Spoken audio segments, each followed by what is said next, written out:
Reste avec nous pour la liste des 7 chiens les plus terrifiants. On commence avec le Dogo Argentino, ou Dog argentin. Ce molosse mesure environ 60 cm de haut et il est doté d'une mâchoire très puissante.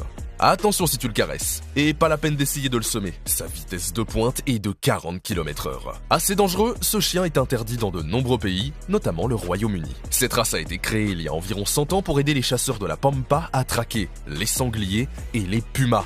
Rien que ça. On passe de l'Argentine aux États-Unis avec le pitbull américain. Regarde un peu les gaillards, on dirait des grosses bêtes qu'on nourrit dans un zoo. Celui de derrière, il a vraiment l'air monstrueux. Et lui aussi le grand là, on dirait un chien bodybuilder. Le pitbull américain pèse environ 25 kg et est une véritable petite boule de nerfs. Alors attention. Celui-ci est encore plus impressionnant. Le berger d'Asie, aussi appelé l'abalaï. S'il est tout mimi étant petit, regarde comment il devient massif à l'âge adulte. Ce géant du Turkménistan semble aussi gros qu'un ours. C'est donc un chien de berger et face à lui, ça doit filer doux dans le troupeau. Il est gigantesque.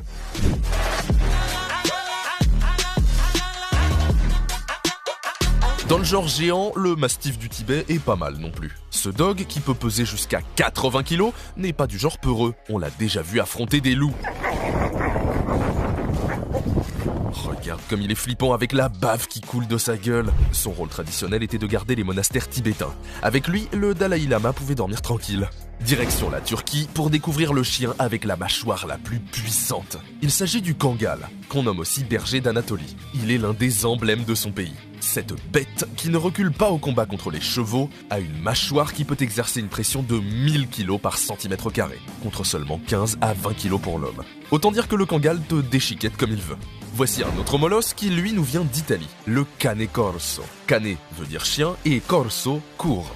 Du haut de ses 68 cm et avec ses 50 kg, il est ce qu'on appelle un bon gros pépère. Certains le trouvent trop mignon, moi je le trouve terrifiant. La preuve, il est utilisé comme chien de garde et de défense. On le retrouve aussi dans des unités de police et de pistage. Mamma mia, qu'il est gros! Chaque année, 250 000 chiens mordent des humains et la race qui en est la plus souvent coupable, c'est le berger allemand.